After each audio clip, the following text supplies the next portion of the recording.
Hello everyone, how are you all doing? I hope that you have had an amazing start to this new year, and this also happens to be the beginning of a brand new decade for all of us. And on that note, I would like to wish you all a very happy new year.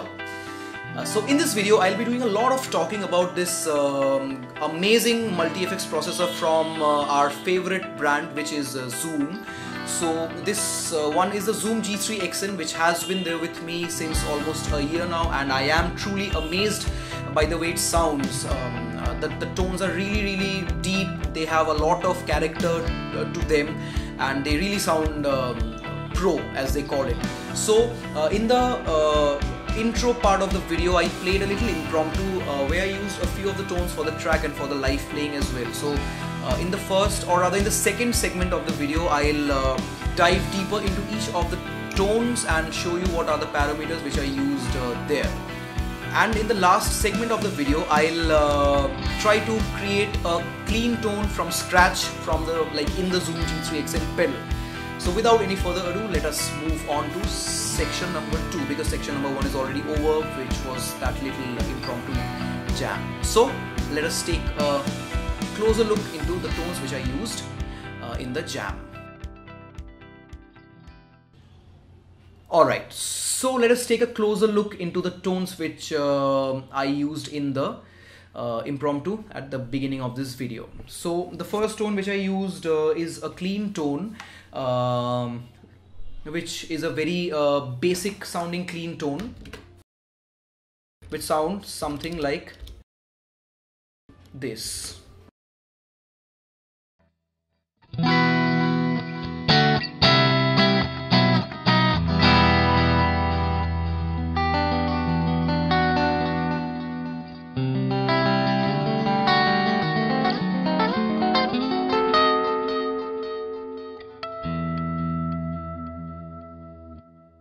Alright, so what exactly are the parameters inside the tone? Let's take a closer look.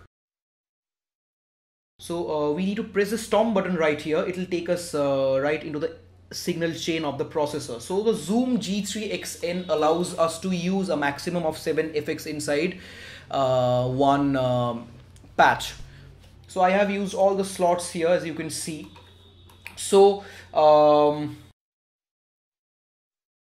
let us just take a quick look inside the parameters of all the effects I am using. I'll not be talking about them in detail because it will make the video unnecessarily long. So I'm not going to do that. So I'll simply cycle through the parameters of all the effects inside the tone, so that you can simply copy them down to create a similar sounding tones inside your rig as well. So the first effect is the noise gate, or the ZNR, which stands for Zoom Noise Reduction. So it has 4 parameters. So every effect basically has 4 parameters here in this processor. So ZNR has detect, it's a toggle switch. It has been it is toggled to EFX in. The depth is 100%, the threshold is at around 30%, and the decay is 0. The next block has the rack compressor. A compressor is very important for a clean tone. So why exactly is that? We'll discuss that in some other video for sure. So the compressor has a threshold set at around 50%. Yeah, so it's a little less than 50%. The ratio is 70 or 7 out of 10. The attack is full and the volume is at around 90%. After the compressor, we have the amplifier, or the amp. So in this tone, I am using the HW100 amp in this processor, which basically stands for the high watt 100 amp simulation. So it's a great amp for that really deep clean tone.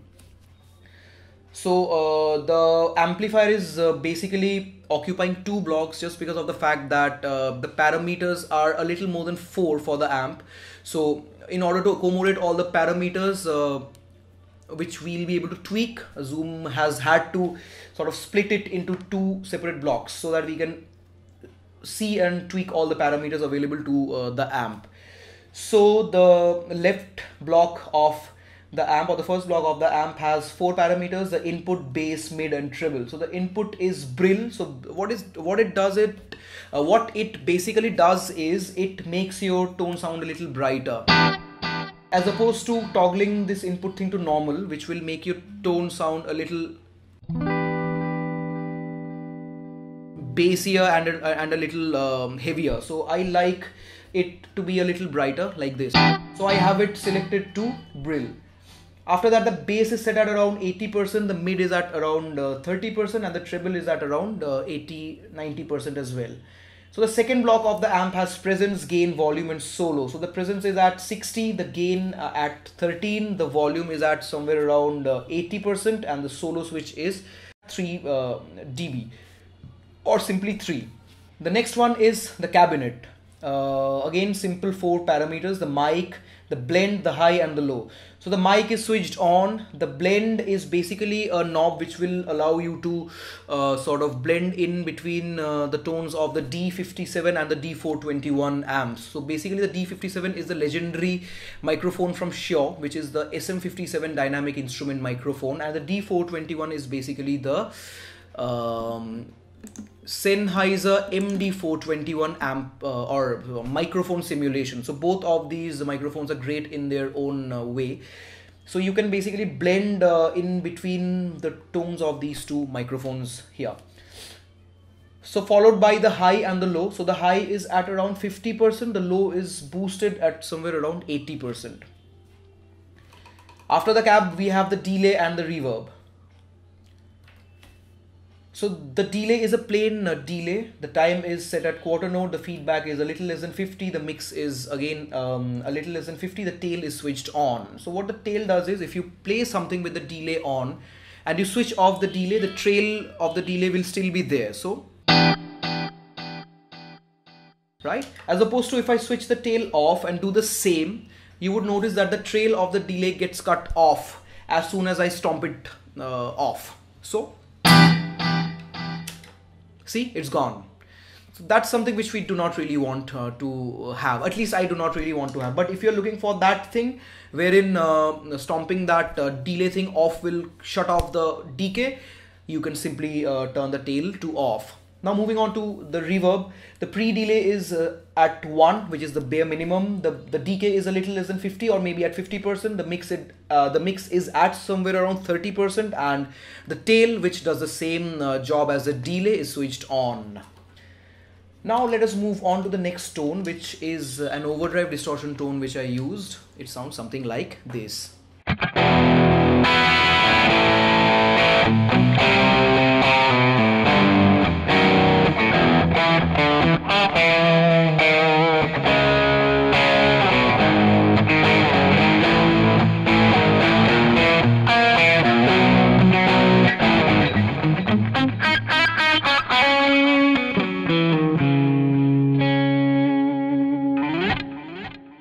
So this is a tone which I like a lot. It sounds something like the AC/DC kind of a distortion tone. I basically made this tone listening to the song Back in Black by AC/DC. So it sounds pretty similar to me, if not 100%. Definitely it cannot be as good as the real tone because it's a processor.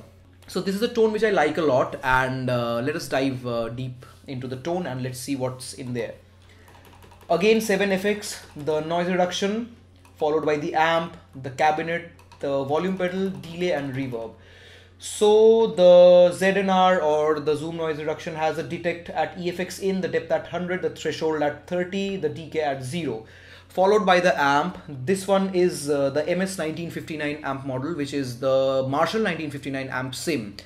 So really legendary, really amazing sounding amp is this one. So the bass is at 50, the mid is at 70, the treble is at 60, and the depth is at around 30. The presence is at around 35 to 40%. Now moving on to the second block of the amp, it has the input 1 set at somewhere around 40, the input 2 is switched off, the volume is at around 80 to 90%, and the solo thing is set at 3 though, but it's switched off. So basically I'm not using that solo boost function here, so it does not really make a difference. Moving on, we have the cabinet. So the cabinet is a matching Marshall 4x12 cab, which is called the MS 4x12 cab here in the processor. So the mic is switched on, the blend knob is at 50, the highs and lows both are at 50% each.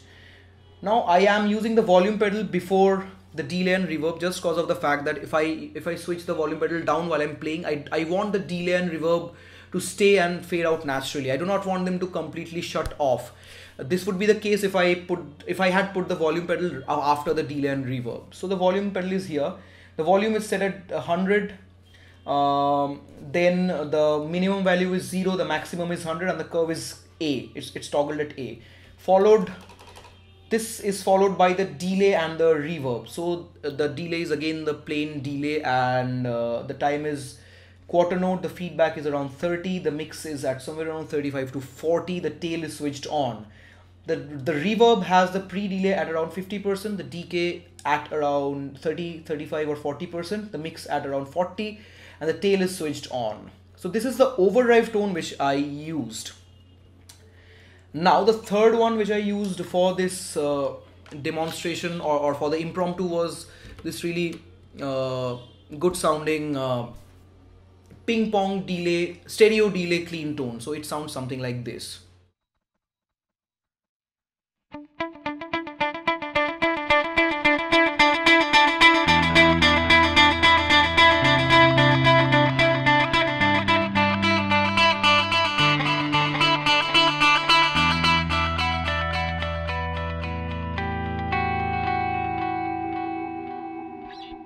Right, so it's a really wide tone thanks to the dual delay which is there inside the tone. So this tone basically is the same as the clean patch which I showed at the beginning of this segment. So the only difference between that and this tone is the delay, which in here is a dual delay model. So I'll just talk about the delay effect here, and I'll leave out the rest because that will end up occupying a lot more time. So the dual delay effect blocks, or rather occupies two effects blocks here. So the left side of the dual delay block has time A, which is set at quarter note. The feedback A is 50%. The time B is set at dotted eighth notes, and the feedback B is set at 50% again. And the right side of the block has the delay mix at around 35%. The balance is 50%. The depth is stereo 50, ST50, and the speed is full at 50. So this was the third tone which I was using. Now moving on to the last tone, which is the lead tone, the solo tone which I used. It sounds something like this.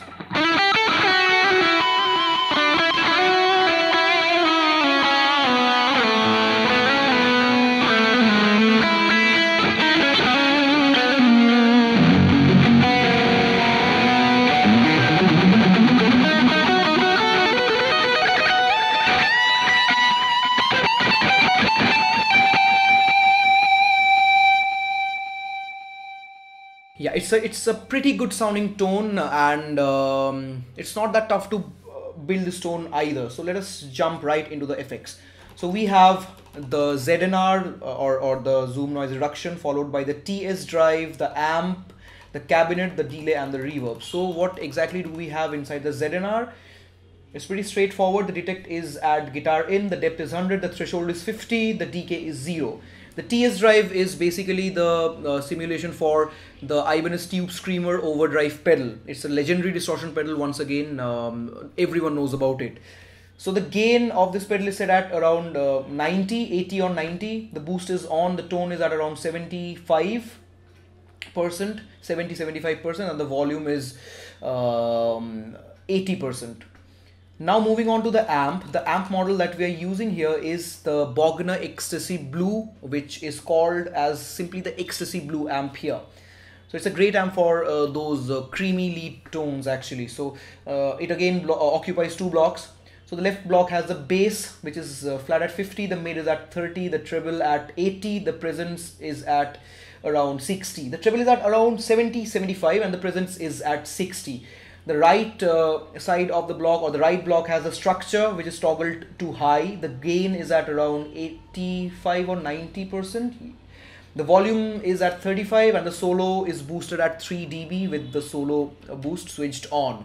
Now moving on to the cabinet, it has the matching Bogner 4x12, which is called as the BGN 4x12, the cab sim in the processor. So it has the mic switched on, the blend a little towards the D57 mic. The high is boosted at 70, the low is flat at 50. After this we have the delay and the reverb. So the delay has again the timer set to quarter notes. The feedback is a little less than 50. The mix is at 50. The tail is switched on for the same reason. Moving on to the reverb, it has the pre-delay at around 50, the decay a little more than 50 perhaps. The mix is around 40 and the tail is switched on. So this basically sums up this section of the video where I showed you all the parameters of all the tones which I used in the impromptu jam which was there in the beginning of the video. Now let us move on to the next section where I would try to create a good sounding clean tone from scratch. Let's get into it. Alright, so we are pretty much at the end of the video, and here we will try to create a decent sounding clean tone out of the processor from scratch.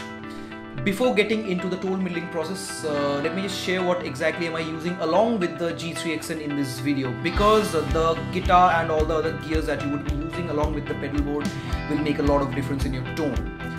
So I am using the Ibanez RG370 AHMZ guitar equipped with the bare knuckle holy diver humbuckers on the bridge and on the neck positions, and the bare knuckle trilogy single coil in the middle. I am using good quality cables because cables make a lot of difference in your tone. So this guitar has been connected to the processor's input, and the dual outputs from the processors, the left and the right outs from the processors are getting connected to my audio interface. I am using the Behringer UMC 204 HD audio interface, which is basically recording all the guitar signals into the DAW which I am using in my PC. So let's try to build a good sounding clean tone from scratch. So for that we need to find out an empty block, empty patch rather. So I'll take patch number 118 here, which is empty, and press the stop button to enter the signal chain. So we are gonna scroll all the way towards the left in order to start building the tone. So in an empty patch, Zoom by default has put 6 effects which are activated and usable inside the tone. So the first thing that we need to do is we have to add that 7th effect slot by pressing the menu button here, which will open up the settings thing in the processor right across all the 3 screens. So we need to move towards the left side of the screen and towards so we have to basically toggle to the first effect of the leftmost screen, which reads out add. So we do that by revolving the knob here. Upon reaching add, we need to press down the knob, which basically doubles up as a button, as a selector button as well. So upon pressing down the knob here, it would ask where would you like to put the effect. So basically it does not really matter at this stage because everything is empty. So you can basically drop down the effect at any spot. So we have done that. Now that we have done that, let us start to build the tone with the exact same settings which we were using in some of the previous tones, or rather exact same signal chain as some of the previous tones. So on the leftmost side, we will be using noise reduction, a noise gate pedal, which will be under dynamics. Here we have the dynamics thing, the dynamics section. We need to find out ZNR. Here is the ZNR effect. So we will tweak the parameters a little later. Let us just arrange the effects chain to a certain extent first. Now followed by the ZNR, we would need a compressor, which again is under dynamics. So I like the rack comp a little more. So we just select it and keep it that way. Now moving a little towards the right side of the effects chain, let us put in the amp, which will basically determine the kind of sound which the tone will have. So since we are using a clean tone, I like the FD TWNR amp model, which basically is the Fender Twin Reverb amp simulation. So I really like this amp because of the fact that it is really bright, it is really chimey, and it is just the way I like my clean tone to sound like. So we have 2 blocks again for the amp. The left one has a bass, mid, treble, and the bright switch toggle. So the bright switch is there in the real amp as well. So if you switch the bright thing on, it will make your tone sound like it will make the sound of your patch really bright and really treblish. So with the bright switch off, the tone sounds like this as of now. Not that bad though, but perhaps it can brighten up a little more. So upon switching the bright thing on, it'll get really cranky, you know. Right, so it's probably too cranky for my taste, and maybe for most of your tastes as well. So to get rid of this extra bit of crankiness, what we have to do is we have to administer the cabinet right after the amp. So let us find out the cabinet section. Here it is, and the matching cabinet to the Fender Twin Reverb would be the Fender 2x12 or the FD 2x12 inside the amp, because the real amp also has a 2x12 cabinet setup in it. So we need to switch the microphone on. Now let us give it a listen. Alright, so the tone already sounds really nice to me.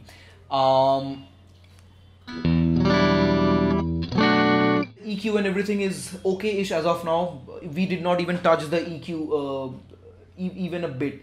So maybe you can do with a little more treble perhaps, but I'll tweak the treble from the cabinet here, because it basically is a finer parameter than the treble setting in the amp, because it'll basically bump up the treble to a pretty like large degree, even with a little bit of tweaking.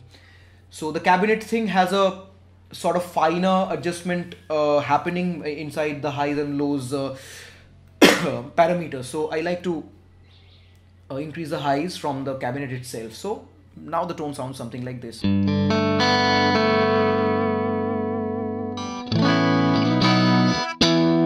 Right, so it's pretty good, but perhaps the compression is missing. So let us move into the compressor. So the rack comp is switched on, the threshold is at a little towards the higher side. The attack will be full for me. The ratio will be around 6 or 7.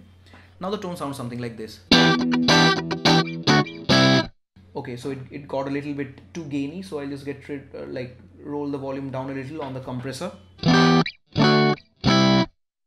ratio will be a little less.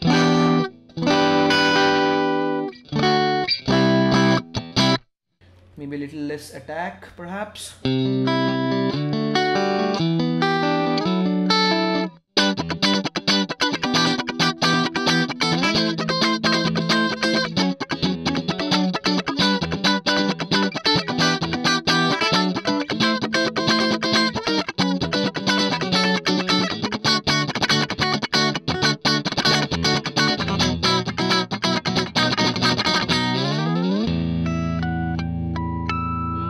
So it feels really good to me, the tone. So this basically does the tone. Now a couple of more effects are left. The first one is the delay and the second one is the reverb. So let us find out a good delay here. Here it is. So I am using a plain delay model here, with the time at somewhere around 600-ish, 550, 600. The feedback 30 is fine. The mix will be less at around 40, and the tail will be switched on. So it would sound something like this.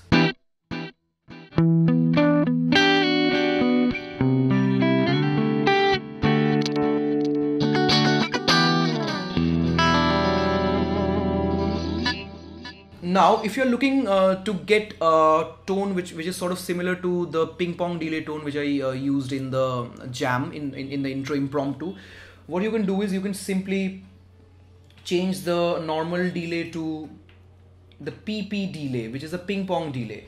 So what it basically does is it doubles the time of your delay and spreads it out into a stereo spectrum. So one feedback will be from the left and the other one will be from the right. So the ping pong delay basically sounds like this.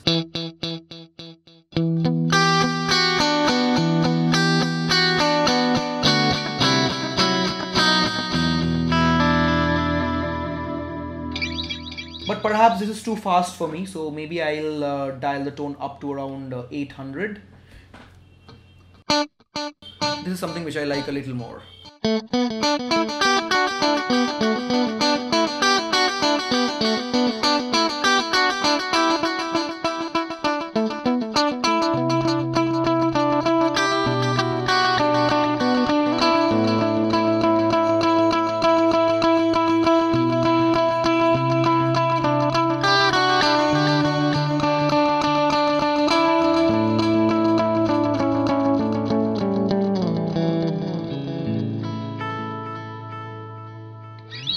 So this is a tone which I am liking already, and maybe I'll not discard it and save it for my own applications as well. So this is about it from this video. I hope that you found out some really useful information on how to get some decent quality tones out of your Zoom G3XN pedals, and some basic principles about general tone building as well. So let me know in the comments if you have any suggestions, any questions, or anything that I might have missed, or any complaints for that matter. So I would love to work on that, because this is the first time that I'm doing a lot of talking in front of the camera, and this is really awkward for me now. But I'm sure that I'm gonna get better, and I'll be able to provide you some really useful videos in the future.